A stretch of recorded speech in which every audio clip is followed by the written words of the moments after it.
Hello and welcome to Oceania Weekly. I'm Stephanie Greenfield.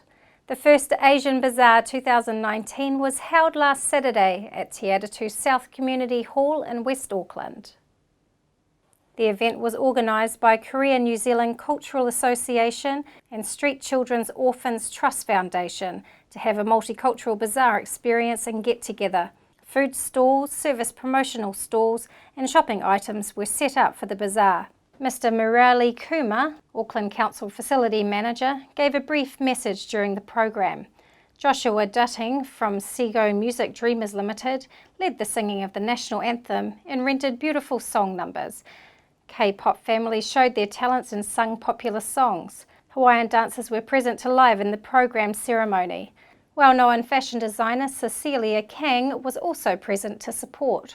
Korea New Zealand Cultural Association presented a BTS music album and a lovely poster to the selected audience. The Mascot Foundation also raised funds for their beneficiaries through a photo booth experience. Happy World TV and World Food with Love Mission sponsored the event. The opening ceremony of the 15th Korean Film Festival was held at Academy Cinemas in Auckland last Monday. This event was organized by the Cinerama Trust in partnership with the Korean Consulate in Auckland, Korean Embassy in Wellington, and the Korean Film Council. South Korea and New Zealand's film connections have come a long way since the Korean Cinerama Trust was set up in 2004. This is the 15th year since we set up the Korean Cinerama Trust.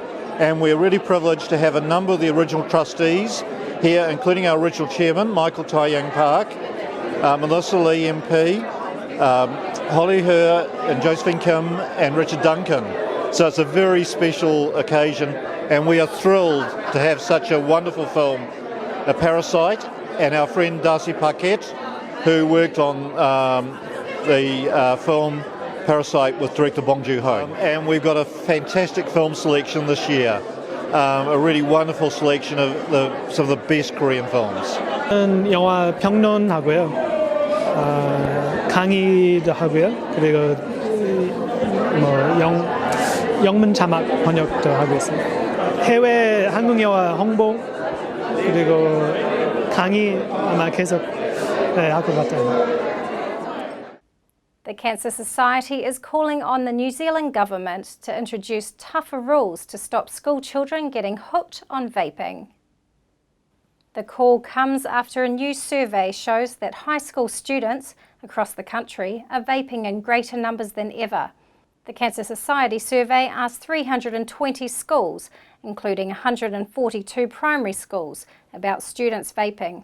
Nearly 90% of secondary schools responded that they were aware of students vaping, and over half described vaping as a problem.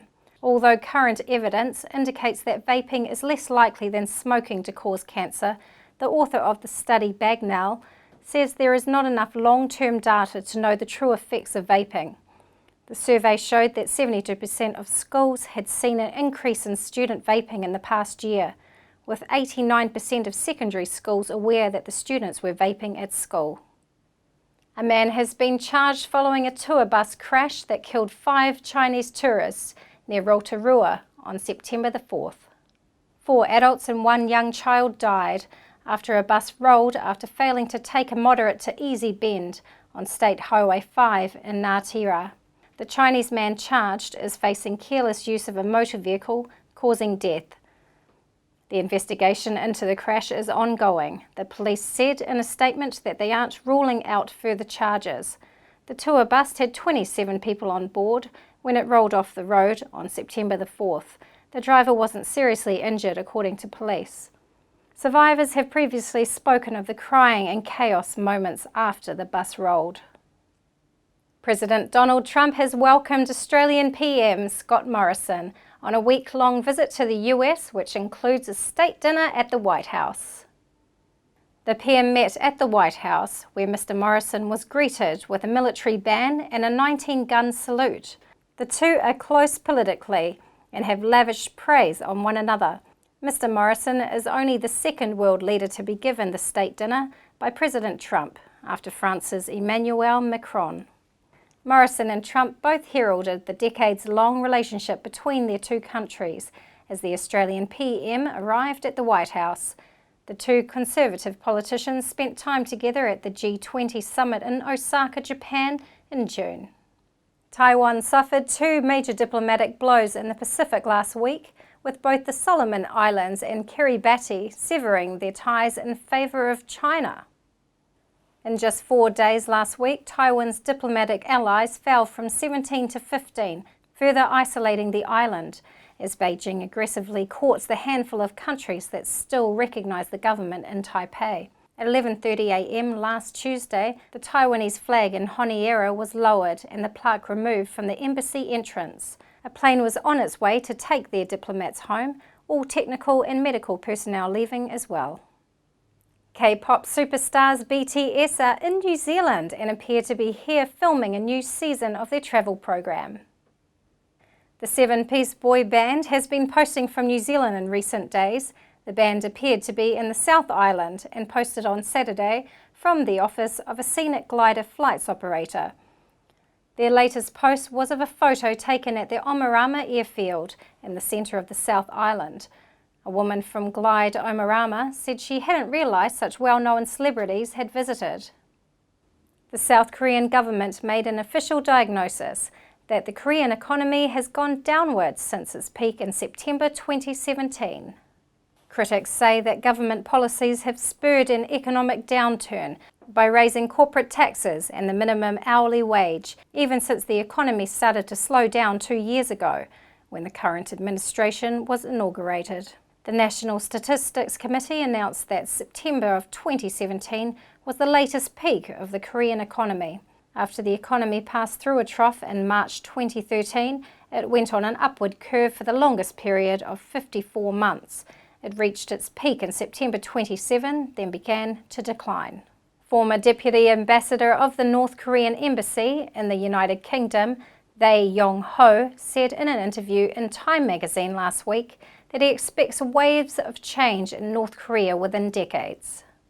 He said in the interview that he was absolutely sure that within 20 years, demonstrations similar to those in Hong Kong will take place in North Korea. Mr. Thae said that in North Korea, Kim Jong-un is the only one in his 30s in the North Korean leadership.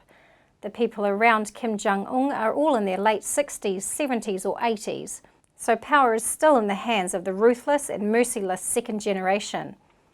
They said that the demonstrators in Hong Kong are the third generation.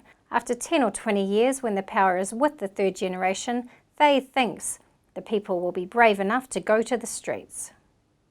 The United Nations said the North Korean crop production this year is expected to drop to its lowest level in 5 years. In its latest quarterly Crop Prospects and Food Situation report, the UN Food and Agricultural Organization, FAO, said the poor harvest of North Korea's main crops, rice and maize, means 10.1 million people are in urgent need of assistance. UN Food and Agricultural Organization said that below average rains and low irrigation availability between mid-April and mid-July, a critical period for crop development, mainly affected the main season for rice and maize crops. The report didn't disclose detailed estimates of production by volume.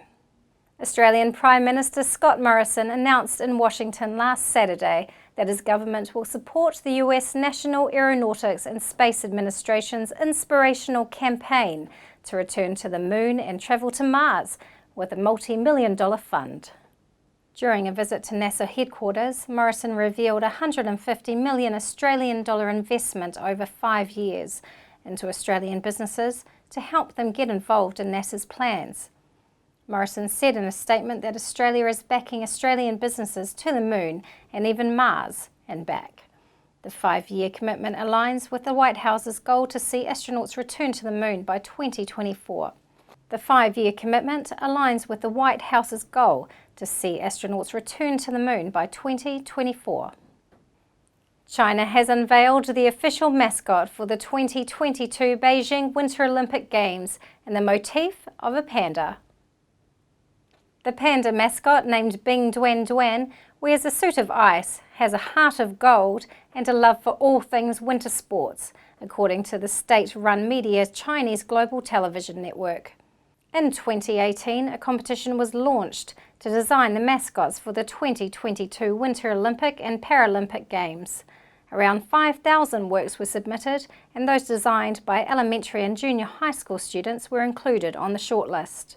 The mascot for the Paralympics, named Xie Ron Ron, was also unveiled last Tuesday. The Chinese leadership, headed by President Xi Jinping, views the Winter Games as a window of opportunity to bolster the nation's economy that has been slowing down against a backdrop of a tit-for-tat tariff trade dispute with the United States.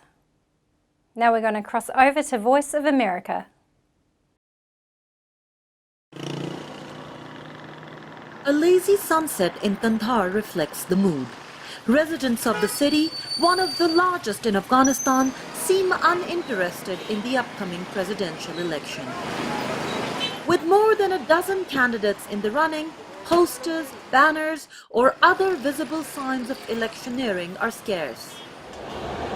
The VOA team has driven through most of the city, and out of 17 candidates running for president, this was the only billboard we could find. Some of the apathy could be traced back to the now failed peace talks between the US and Taliban. Earlier this month, President Donald Trump cancelled the talks, blaming the Taliban for continuing violence that killed an American soldier. People were optimistic about the peace process, now that it is postponed and we have elections. But people are worried that even if they choose a new president, the war will continue. Others say they have lost trust in a process that they say seems to always produce results that America wants. In the last presidential elections, we knew that our vote was not respected. Our leaders are not independent. Political activists say years of bad governance also creates voter distrust in the entire process. In general, there are less billboards and rallies. We can say almost zero election activity in Kandahar. People are tired of lies and broken promises. This atmosphere of general distrust in the process and complaints of bad governance, activists say, may lead to a low voter turnout on election day. Aisha Tanzim, VOA News, Kandahar. Thank you for joining me here at Oceania Weekly. I'll see you next week.